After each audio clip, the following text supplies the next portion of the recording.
Imagine कीजिए कि सामने chief justice of India justice Suryakant, उनके साथ जस्टिसेस जॉय माल्या बागची और विपुल एम पंचोली की बेंच, जिनके सामने वेस्ट बंगाल के एसआईआर से जुड़े मुद्दे एक बार फिर वापस आ गए हैं। आर्ग्यूमेंट्स कंटिन्यू होने वाले हैं, लेकिन इस बार एक ट्विस्ट है। क्या इंडिया की एक स्टेट की सिटिंग चीफ मिनिस्टर खुद सीजेआई की बेंच के सामने फिजिकली प्रेजेंट होने वाली है?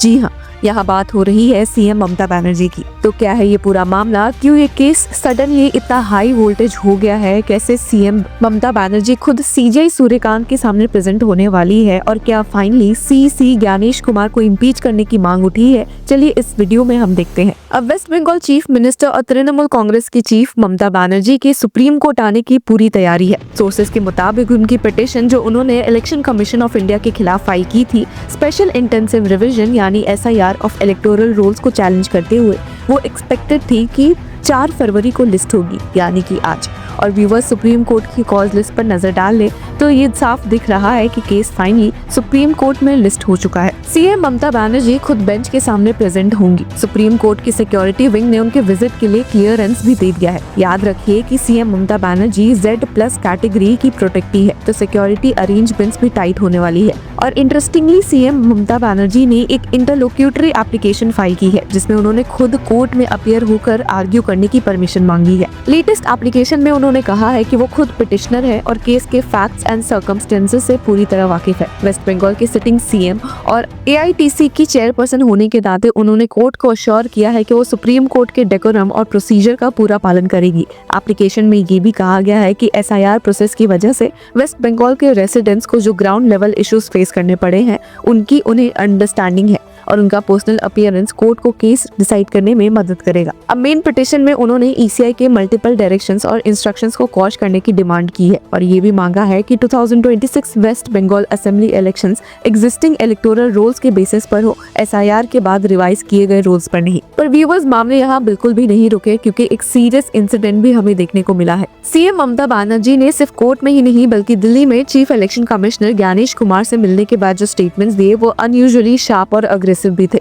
उन्होंने क्लियरली कहा कि I have never seen an election commission as arrogant and dishonest as this one, और साथ ही क्लियरली पूछा कि व्हाई पोल बाउंड स्टेट्स, और कहा कि you have a BJP government in Assam, you didn't do SIR in Assam but you did it in West Bengal and Tamil Nadu. और ये selectively implementation का एलिगेशन कॉन्स्टिट्यूशनल इक्वलिटी के प्रिंसिपल को डायरेक्टली टच करता है। इसके बाद ही TMC MP कल्याण बनर्जी ने कहा कि party chief election commissioner Gyanesh Kumar के खिलाफ इम्पीचमेंट मोशन लाने पर विचार कर रही है, क्योंकि उनके मुताबिक SIR जिस तरीके से कंडक्ट हो रहा है वो वोटिंग राइट्स को डायरेक्टली अफेक्ट करती है।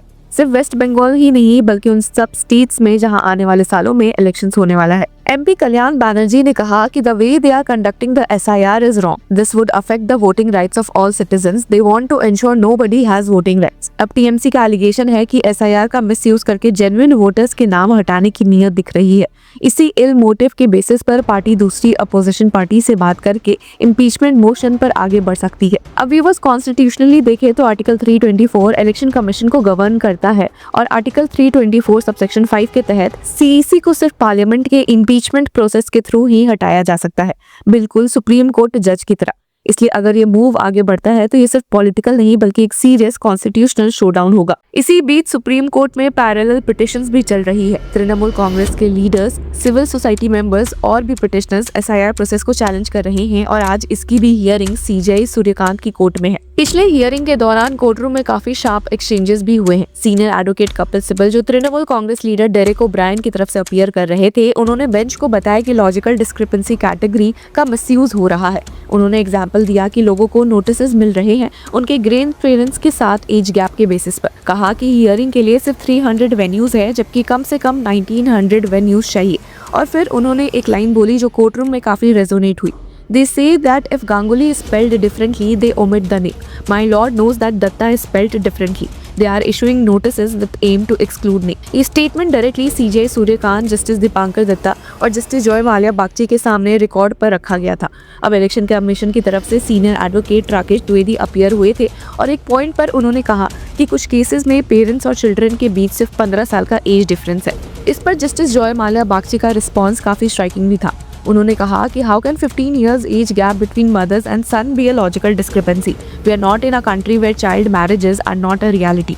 ये ऑब्जर्वेशन ग्राउंड रियलिटी को एक्नॉलेज करती है और इम्प्लिसिटली ये भी दिखाती है कि डेटा ड्रिवन अजम्पशंस कब कब सोशली ब्लाइंड हो सकते हैं। अब पॉलिटिकल फ्रंट पर तृणमूल कांग्रेस ने इस एसआईआर एक्सरसाइज को ओपनली अपोज किया है। सीएम ममता बनर्जी का कहना है कि लॉजिकल डिस्क्रिपेंसी फैक्टर शुरू में मेंशन ही नहीं था, बाद में इंट्रोड्यूस किया गया और इसका सोल इंटेंशन जेन्युइन वोटर्स के नाम डिलीट करना है। सुप्रीम कोर्ट के लेटेस्ट ऑर्डर के बाद भी टीएमसी के सीनियर लीडर्स और सीएम ममता बनर्जी के नेफ्यू ने कहा कि BJP's SIR game is over.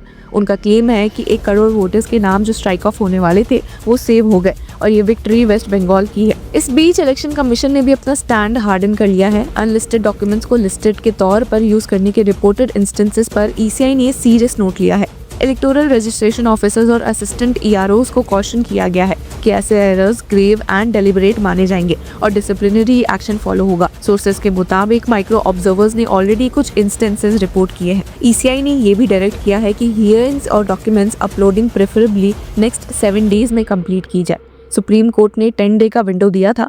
Waste Bengal के सीईओ मनोज अग्रवाल ने कहा है कि उन्हें उम्मीद है हियरिंग अगले 7 दिनों में खत्म हो जाएगी। डेटा के हिसाब से 1 करोड़ हियरिंग कंप्लीट हो चुकी है, लेकिन सिर्फ 25 लाख डॉक्यूमेंट्स अपलोड हुए हैं, यानी रफली 25%। अभी भी लगभग 50,000 नोटिसेस जनरेट होना बाकी है और 12 to 15 लाख नोटिसेस सर्व होना बाकी है। अब व्यूअर्स, ये कॉन्स्टिट्यूशनल मोमेंट होगा जहां एक elected chief minister election commission के प्रोसेस को डायरेक्टली सुप्रीम कोर्ट के सामने चैलेंज कर रही है। इस केस का इम्पैक्ट सिर्फ वेस्ट बंगाल तक लिमिटेड नहीं रहेगा, ये future electoral revisions, voter rights और इलेक्शन कमीशन के पास पर भी एक प्रेसिडेंट सेट करेगा। तो व्यूअर्स, इस केस के लेटेस्ट अपडेट से जुड़े रहने के लिए कीप फॉलोइंग लॉ चक्र।